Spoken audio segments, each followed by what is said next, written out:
आजम नजरिन सराबर खजाब से मुखातिब है। पाकिस्तान के अंदर ये बड़ी अहम तरीन डेवलपमेंट है, बहुत बड़ी डेवलपमेंट है। तहरीक इंसाफ ने जनाब दो टोक इनकार कर दिया है और इनकार किया हुकूमत की जानिब से जो ब्रीफिंग दी जानी थी। हुकूमत ने क्या देनी थी, उसके अंदर मोहतरम DGI SPR साहब ने ब्रीफिंग देनी थी, तो तहरीक इंसाफ ने DGI SPR साहब को दो टोक इनकार कर दिया कि जनाब हम इसके अंदर शामिल नहीं होंगे। अब ये बड़ी और अहम तरीन डेवलपमेंट है, ये आपके सामने रखते हैं। फिर नाज़रीन, नरेंद्र मोदी ये बंदा पागल हो गया है और फिर इसके खिलाफ इंडिया के अंदर हम देख रहे हैं कि लावा फट रहा है। ये लावा पक रहा था और अब ये फट रहा है। पहलगाम से एक वीडियो आ रही है जहां पर लोग इंडियन फौज को बाकायदा से सोटे मार रहे हैं, उनके सर खोल रहे हैं, डंडे दिए हुए हैं उन्होंने, लिटरली डंडे उठाकर इंडियन फोर्सेस को वहां पर मारा जा रहा है। लोग उनके खिलाफ खड़े हो गए और विद इन इंडिया एक इंटेलेक्चुअल बगावत होगी। यानी इंडिया के अंदर जो सोचने समझने वाले लोग हैं कि मोदी क्या बात कर रहा था, इसने हमें ट्रक की बत्ती के पीछे लगा दिया और खुद जाकर ये रसोड़े के अंदर इंडिया के अंदर अगर कोई बंदा मिसिंग है, मकबूजा कश्मीर के अंदर अगर कोई बंदा मिसिंग है तो मोदी है। यानी मोदी आपको कहीं पर भी नजर नहीं आएगा इस वक्त। कोई मीडिया टॉक नहीं, मीडिया गुफ्तगू नहीं, कश्मीर के अंदर नहीं, ऑल पार्टीज कॉन्फ्रेंस के अंदर नहीं, कहीं पर भी ये बंदा नजर नहीं आता। तो ये जो गुंडा है, ये जो पागल आदमी है, ये इस वक्त एक इबरत की निशानी बना हुआ है। इसके बारे में आपको बताते। फिर नाज़रीन, एक और डेवलपमेंट है, ये पाकिस्तान के जो समुंदर हैं, खासतौर पर जो कराची पोर्ट है, वहां पर एक जंगी बेड़ा आया है और ये किसका आया है, ये तुर्की का आया है। ये बहुत बड़ी अहम तरीन डेवलपमेंट है। और फिर जयशंकर ने एक स्टेटमेंट दी है, वो फनी है और बहुत इंटरेस्टिंग है, वो भी आपको बताते हैं। लेकिन सबसे पहले ये खबर है और इसे BBC अभी इसे रिपोर्ट कर रहा है। खबर यह है कि PTI का पाकिस्तान और इंडिया की सूरत हाल पर हुकूमती ब्रीफिंग में शिरकत से इनकार, ऑल पार्टीज कॉन्फ्रेंस बुलाने का मुतालबा। तो तहरीक इंसाफ ने इनकार कर दिया जनाब। हुकूमत की जानिब से जो आता तारड़ साहब या फिर DGI SPR साहब की जानिब से जो ब्रीफिंग देनी थी। देखिए, आता तारड़ साहब तो मेरी तरह ही है, लल्लू पंजू में हम शामिल होते हैं सारे, लेकिन ISPR ने ब्रीफिंग देनी थी और एक ऐसे टाइम में जब फोर्सेज बॉर्डर्स के ऊपर खड़ी हैं और ये नेशनल सिक्योरिटी वाले मामले के ऊपर होनी थी और ये तमाम तर पॉलिटिकल पार्टीज को देनी थी। वहां पर तहरीक इंसाफ नहीं जा रही। देखिए, बात बड़ी क्लियर है। एस्टेब्लिशमेंट को चाहिए सब बंदे, अवामी सपोर्ट चाहिए, अवामी हिमायत चाहिए। इस एक नुक्ते के ऊपर के जहां पर फोर्सेस आमने सामने खड़ी हैं, हमारा दुश्मन फन फैलाए बैठा है, हर शख्स की सपोर्ट हासिल है। इमरान खान ने भी कहा कि हम फौज के साथ खड़े होते हैं, पाकिस्तान का हर बंदा यह कह रहा है कि हम इनके साथ खड़े होते हैं। लेकिन उसके बावजूद जो इत्तेहाद कायम करना है, जो यूनिटी कायम करनी है, वो सिर्फ और सिर्फ एक बंदा कायम कर सकता है और वो बंदा है अडयाला जेल के अंदर बैठा हुआ इमरान अहमद खान न्याजी। यानी कोई जो बंदा मर्जी कर ले, वो उस बंदे के अलावा कोई भी बंदा इस वक्त कौमी इत्तेहाद, नेशनल यूनिटी नहीं डेवलप कर सकता। ये एक एस्टेब्लिश्ड रियलिटी है कि खान वाहिद बंदा है जो नेशनल यूनिटी। देखें, अगर PTI शामिल भी हो जाती, यानी तहरीक इंसाफ के जो बाहर घूम रहे हैं, ये अगर शामिल भी हो जाते, क्या उसके बावजूद अवामी सपोर्ट ले पाते? सवाल ही पैदा नहीं होता, सवाल ही पैदा नहीं होता। देखें, अगर तहरीक इंसाफ खुद भी शामिल हो जाती इस ऑल पार्टीज कॉन्फ्रेंस में और ये सारी ब्रीफिंग लेती, क्या उससे एक नेशनल यूनिटी या जो अवाम का खड़े होना या स्टैंड करना क्या हो जाता? नहीं हो सकता था। अवाम उसके बाद इस पार्टी से या तहरीक इंसाफ से मजीद नाराज होकर ये मजीद इमरान खान के साथ जाकर कॉर्नर में खड़े हो जाते, क्योंकि खान को कॉर्नर कर रखा है और खान कॉर्नर होने के साथ साथ पाकिस्तान की अवाम भी कॉर्नर है और पाकिस्तान की अवाम भी खान के साथ खड़ी है। वाहिद बंदा है जो बिल्कुल डायनामिक्स बदल सकता है, 360 डिग्री सूरत हाल बदल सकता है और वो सिर्फ इमरान अहमद खान न्याजी है। और ये बात आप ध्यान में रखेंगे, एस्टेब्लिशमेंट का हमेशा से जो अलायंस होता है दुनिया भर में, जो भी एस्टेब्लिशमेंट अपना रोल प्ले करती है, काम करती है, एस्टेब्लिशमेंट का कोई वोट नहीं होता, ये वोट लेकर नहीं आते, इनका एक ही अलायंस होता है, वो अवाम के साथ अलायंस होता है। एस्टेब्लिशमें हमेशा अवाम के साथ खड़ी होती है, अवाम के तौर पर खेलती है एस्टेब्लिशमेंट। पाकिस्तान के अंदर भी आप देखें ना, हमेशा यह कहा जाता है कि मियां साहब को एस्टेब्लिशमेंट लेकर आई। इमरान खान के बारे में कहा जा रहा है कि इमरान खान को भी एस्टेब्लिशमेंट लेकर आई थी। तो एस्टेब्लिशमेंट अगर लेकर भी किसी को आती है तो उसी को लेकर आती है जिसका पॉलिटिकल कैपिटल होता है, जिसकी अवाम के अंदर जड़ें होती हैं, जिसकी तरफ अवाम लपक रही होती है, एस्टेब्लिशमेंट उसे ही सपोर्ट करके बैक करके लेकर आती है। यह पहली दफा दुनिया की तारीख में या शायद पाकिस्तान की तारीख में हुआ है कि जो इख्तिदार के अंदर पावर मौजूद है, उनके पास पॉलिटिकल कैपिटल नहीं है, उनके पास बंदे नहीं है, उनके पास लोग नहीं है, उनके पास अवाम नहीं है, अवाम नहीं है और अवाम इनके साथ कनेक्ट भी नहीं हो रही। यानी आप अंदाजा लगा लें, हम हालत जंग में हैं, बॉर्डर के ऊपर फौजें खड़ी हैं, तबाही कभी भी निकल सकती है, एटमी जंग होने वाली है, आटा नहीं है, रोटी नहीं है, बुरी हालत है। और उस दौरान कौमी असेंबली वो सदर साहब ने ऑर्डिनेंस पास किया कि जनाब सबकी तनख्वाहें, जितने ऊपर बैठे हुए हैं उन सबकी तनख्वाहों में एक भारी भरकम इजाफा कर दिया है। यानी कैसी हालत जंग है, ये मुल्क कैसी हालत जंग में है कि पार्लियामेंटेरियंस गए, सदर साहब आदि छुट्टी वाले दिन वो ऑर्डिनेंस जारी करके उनके पैसे बढ़ा रहे हैं। यानी हमें 30-30 दिन नाक रगड़ना पड़ता है ताकि घर का चूल्हा जले। लोगों को 30-30 दिन नाक रगड़ते हैं लोग, अपना माथा रगड़ते हैं, उसके बाद जाकर बड़ी मुश्किल से रोटी खाते हैं। और छुट्टी वाले दिन हालत जंग में फोर्सेस खड़ी हैं, इंडिया हमला कर सकता है, इन्होंने जाकर नौसरबाजों ने जाकर उनके पैसे बढ़ाए। आप खुद इनका सिर्फ अवाम के साथ जो कनेक्ट है महसूस करें कितना बड़ा फ्रॉड है। यानी ये तो फिर हालत जंग में मैं और आप है ना, हर वक्त हालत जंग ही हमारी। यानी अगर हालत जंग इंडिया नहीं भी हमला कर रहा, फिर भी हालत जंग में, फिर भी कभी कोई केस, कभी कोई पॉलिटिकल इंस्टेबिलिटी का शिकार, कभी मुल्क के अंदर कोई हालात, कोई जुनूनी उठ जाता है मजहबी, उसका शिकार, कभी किसी का शिकार, कभी किसी का शिकार, कभी डॉलर ऊपर चला जाए हम पिस जाते हैं, पेट्रोल ऊपर चला जाए आलमी मार्केट में हम पिस जाते हैं।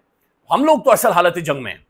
तो ये कैसे हालत जंग में, और ये किस तरह से मुल्क हालत जंग में है कि पार्लियामेंटेरियंस के सबके नीचे से लेकर ऊपर तक, नीचे से लेकर ऊपर तक सबके पैसे इन्होंने बढ़ाए हैं, और ये हराम का पैसा है जो ये बढ़ा रहे हैं। कसम खुदा की ये हराम खा रहे हैं। इससे पहले 4-5% इनकी तनख्वाहें बढ़ी हैं, ये फिर एक दफा ठोस आ गया है, हराम इन्हें दिया जा रहा है और ये हराम खा रहे हैं। तो ऐसे टाइम में तहरीक इंसाफ का ये कहना है कि हम इसके अंदर शिरकत नहीं करेंगे, बल्कि ऑल पार्टीज कॉन्फ्रेंस बुलाई जाए। ऑल पार्टीज कॉन्फ्रेंस जब भी होगी, होनी चाहिए, हो जानी चाहिए थी, उसके अंदर जनाब लाजमी तौर पर इमरान खान की मौजूदगी होगी। अब दो चीजें हैं, इंडिया के अंदर रौला पड़ा हुआ है कि मोदी ऑल पार्टीज कॉन्फ्रेंस नहीं बुला रहा और वहां पर डिबेट डिस्कशन होनी चाहिए, तो उधर मोदी नहीं बुला रहा और इधर ये हुकूमत नहीं बुला रही। तो दोनों तरफ ये बड़ा हैरानकुन तरीका है कि तमाम तर पार्टीज एक जगह पर बैठकर कोई चीज सामने नहीं आ रही। और ऐसे टाइम में कि जब एक नेशनल यूनिटी की जरूरत है, हमें जरूरत है इमरान खान की, तो क्या हमें ऐसा नहीं करना चाहिए कि इमरान खान का इनपुट इसके अंदर शामिल हो?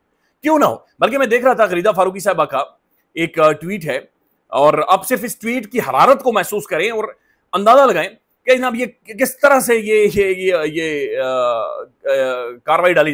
गरीदा फारूकी साहबा लिखती हैं, इंतहाई शर्मनाक, इंतहाई काबिल मजम्मत तहरीक इंसाफ का पाकिस्तान भारत कशीदा सूरत हाल, जंगी इम्कानात के मौके पर भी रियासती ब्रीफिंग में शिरकत ना करना इंतहाई काबिल मजम्मत है। इत्तेहाद यकजहती की खातिर मौजूदा हालात में तनकीद करना मुनासिब रवा नहीं रखा गया, लेकिन अगर पाकिस्तान के मुफाद के मुखालिफ इन हालात में भी ऐसा मनफी सियासी रवैया हो तो मोदी के यारों को एहसास दिलाना लाजमी। ये कह रही है मोदी की यार तहरीक इंसाफ, तो अंदाजा लगा ये इंतहाई अफसोस, ये तमगा इम्तियाज, इन्हें रियासती इतने बड़े बड़े मेडल्स दिए जाते हैं कि जनाब आप आ जाए। ये अंदाजा लगाएं कि इस टाइम में कि जहां पर वो कह रहे हैं एक तरफ तनकीद नहीं करने लेकिन दूसरी तरफ कह रहे हैं मोदी के यार। पाकिस्तान के जो बड़े पॉलिटिशियंस के अकाउंट बैन हुए ना, उनके अंदर इमरान खान का और शहबाज शरीफ साहब का तो खैर शामिल है। उनके अंदर अगर जो अकाउंट्स नहीं बैन हुए, मैं सिर्फ उनकी लिस्ट आपके सामने रख देता हूं, तो आप खुद ही फैसला कर लें कि कौन कौन से अकाउंट बैन नहीं हुए, जो कि इंडिया के अंदर से इंडिया में इस वक्त अकाउंट बैन नहीं हुए, बल्कि शहबाज शरीफ साहब का भी नहीं हुआ। Prominent politicians whose accounts have not been banned by the Indian government, Nawaz Sharif, Shahbaz Sharif, Maryam Nawaz, Asif Zardari, इक्तदार में, ऐवानों में हुकूमत कर रहे हैं, इनमें से किसी का अकाउंट बैन नहीं हुआ।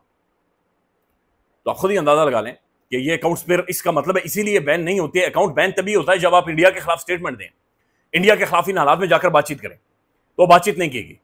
इस हुकूमत की जो इलेजिटिमेसी है वो ऐसे टाइम में भी हमें मुत्तहिद नहीं होने दे रही जब हमें मुत्तहिद होना चाहिए, जब हम सबको मिलकर एक साथ खड़े होना चाहिए, जब हम सबको मिलकर एक शीशा पिलाई दीवार होना चाहिए, जब हमारी यकजहती होनी चाहिए, हमारा एका होना चाहिए। और वो एका हकीकत बात यह है इमरान खान डेवलप कर सकता है। आई होप सो, और आने वाले टाइम में इंशाल्लाह आप देखेंगे एस्टेब्लिशमेंट इस चीज को एक्नॉलेज करेगी और करना भी चाहिए। और चीजों को देखें, मुल्क किसी भी तजुर्बे का या किसी भी खानदान की के साथ नहीं चल सकता।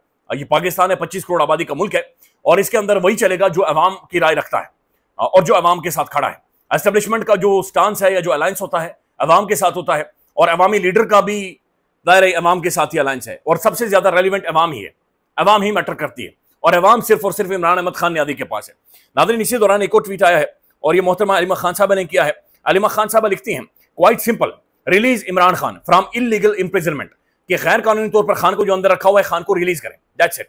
People voted for Imran Khan, लोगों ने वोट खान को दिया है, therefore he is the only one they will trust with the decision concerning the security of Pakistan, कि लोग सिर्फ खान के ऊपर यकीन करेंगे सिक्योरिटी के हवाले से कोई भी मामला होंगे।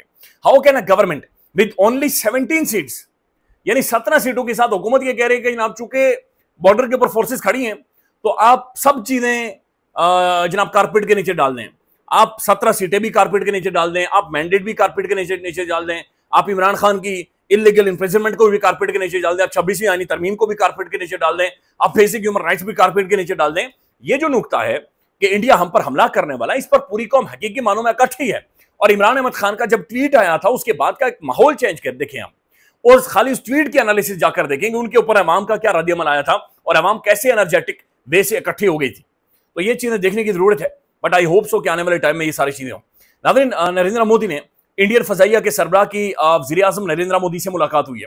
ये चंद घंटे पहले मुलाकात हुई है, बड़ी अहम तरीन मुलाकात है कि जो फजाइया के सरबराह हैं उनके साथ ये गुजरात का जो कसाई है, ठग है, ये गुंडा है, ये गुंडा उनके उसके साथ मिला है। तो इसका मतलब यह है कि अगले चंद घंटे या दिन सेंसिटिव हैं। चूंकि फजाइया के साथ अगर मिल रहा है तो आमतौर पर ये मुलाकातें नहीं होती, ये गैर मामूली मुलाकातें हैं और कोई ना कोई डायरेक्शन। चूंकि इससे पहले मोदी ने इन्हें बुलाकर ये कहा था कि मेरे सामने आकर प्लान रखें, इजाजत तो दी थी लेकिन फिर भी कहा था इसने मेरे सामने प्लान रखें। तो अब ये अहम तरीन मुलाकात हुई है। फिर नाज़रीन, इंडिया के अंदर से बहुत सारी वीडियोज आ रही हैं और वीडियोज ये हैं कि aimed escalating tension between India and Pakistan. A video began making the rounds on the social media showing an Indian army soldier beaten by a civilian with a stick. Those sharing the clip claimed that the locals in Kashmir got into a fight with the Indian army following the April 22 Pahalgam terror attack. तो ये मुज्जाद खबरें आ रही है, मुज्जाद videos आ रही हैं और इनकी authenticity अभी तक तो साबित नहीं हो सकी, लेकिन इंडिया के अंदर एक लावा है जो कि पक रहा है। यानी इंडिया के अंदर लोग ये सवाल पूछ रहे हैं कि जिन 4 लोगों ने ये जुल्म किया है वो 4 लोग किधर है, मोदी के पास सबूत किधर है। यानी अंदाजा आप सिर्फ इस बात से लगा लें कि जयशंकर ने, हालांकि बड़ा सीजन बंदा है और ये दहाइयों पर मबनी इस बंदे का तजुर्बा है, बट स्टिल इस बंदे ने हालात को कहां पर पहुंचा दिया है। इसकी स्टेटमेंट है और ये स्टेटमेंट इसने यूरोपीय यूनियन के हवाले से दी है और स्टेटमेंट बड़ी रूड है, बल्कि इंतहाई रूड है। स्टेटमेंट क्या है ये आप सुन लें। Indian external affairs minister Jaishankar tough words on Europe. When we look out at the world we look for the partners, we do not look for the preachers, particularly preachers who do not practice at home what they preach abroad। ये कह रहा है कि यूरोपीय union को कह रहा है कि इस वक्त हमें पार्टनर्स की जरूरत है, हमें पार्टनर दो, हमने बम मारना है, हमें हौसला दो, हमें हिम्मत दो, हमारे साथ फौज भेजो, आकर खड़े हो जाओ, हमें प्रीच ना करो, हमें इंसानी हुकूक ना सिखाओ, हमें डिस्कशंस और एस्केलेशन और तहकीकात ना सिखाओ। यानी यूरोप ये कह रहा है ना कि मैं एविडेंस लेकर आओ। यूरोप ये कह रहा है कि पाकिस्तान की कोऑपरेशन के साथ एविडेंस लाओ, बंदे कौन थे, ये कम से कम पाकिस्तानी इंटेलिजेंस को बुला लो, पाकिस्तानी फौज को बुला, बंदे तो कम से कम उन जनों से ढूंढ कर दे खट्टू को। यानी इंडिया की आर्मी का बजट ये कम से कम, यार मैं हैरान हूं, वहां के लोग थोड़ा सा उन्हें थोड़ी सी आजादी ज्यादा हो, they should ask their forces. यानी वहां पर तो फौजियों को सर पर खड़ा करके पूछना चाहिए 4 बंदे किधर हैं। इंडियन लोगों को रिएक्ट करना चाहिए, थोड़ी सी इन्हें खैरत दिलाए, पाकिस्तान का प्राइम टेलीविजन को थोड़ी सी हिम्मत करे, इन्हें खैरत दिलाए। इतनी बगैरत आवाम तो नहीं थी इंडिया की। वो जयशंकर ये कह रहे हैं कि जनाब यूरोप को कह रहे हैं कि हमें प्रीच ना करें, हमसे सबूत ना मांगे, हमें ये बताएं अटैक कैसे करें और कैसे नहीं करें। तो ये ठगबाज आप अंदाजा लगाएं कि इनकी डेस्परेशन की जो लिमिट है वो इस वक्त कहां पर पहुंच चुकी है और ये किस तरीके से चीजों को चला रहे हैं, ऑपरेट कर रहे हैं। नाज़रीन, एक और डेवलपमेंट है, ये एयरवाई न्यूज चला रहा है, भारत ने अगर हमला किया तो हम जोरी ताकत इस्तेमाल कर सकते हैं। रूस में पाकिस्तानी सफीर ने भारत को खबरदार कर दिया। तो पाकिस्तानी सफीर ने रूस के अंदर बाकायदे से कहा है कि जनाब हम जोरी हथियार इस्तेमाल कर सकते हैं। अब इंडिया टुडे की खबर है, उसके अंदर वो कह रहे हैं पाकिस्तानी के पास हथियार नहीं है, 4 दिनों में पाकिस्तान की मिलिट्री कैपेसिटी खत्म हो जाएगी, जादू के अंदर पेट्रोल खत्म हो जाएगा, फलानी चीजें। देखिए 4 दिन बहुत बड़ी चीज है। जंग का मतलब यह है कि सिर्फ आधे घंटे में औकात पता चल जाती है, आधे घंटे में हिकड़ी निकल आती है, आधे घंटे में इस खित्ते के अंदर जो 2 न्यूक्लियर फ्लैश पॉइंट वाली जो हैं जॉइंट्स आपस में अगर टकराए हैं और पाकिस्तानी एयरफोर्स और इंडियन एयरफोर्स सामने सामने आए, ये सिर्फ 20 मिनट की गेम है। ये दुनिया चीख उठेगी, ये लावे फटना शुरू हो जाएंगे। ये इंडिया के अंदर आप खौफ और वो जो धोतियां लेकर भागते हुए आप लोगों को देखेंगे। ये कह रहे हैं 4 दिनों तक अंदाजा लगा, 4 दिन, अल्लाह रहम करे, 4 दिनों में तो आर्मी जंग हो जाती है। 4 दिनों में तो फिर तो वो नौबत आ जाती है कि फिर घास कभी नहीं उगेगा। नाज़रीन, पाकिस्तान के जो कराची पोर्ट है वहां पर एज अ गुडविल जेस्चर एक वॉरशिप आई है और ये हमारे जो ब्रदर इस्लामिक मुल्क है तुर्की, उनकी जानिब से आई है। बड़ी खूबसूरत न्यूज है। तुर्की naval warship TCG arrives at the Karachi port on a goodwill visit. सिर्फ गुडविल विजिट पे, यानी शुक्र चाल लगाने के लिए, पपियां जपियां करने के लिए। भाई क्या हाल है लाली, ठीक ठाक है, रोटी शोटी खाने के लिए यहाँ पर आइए। That's a big thing. ख्याल रखिएगा, अपडेट करेंगे। अल्लाह हाफिज।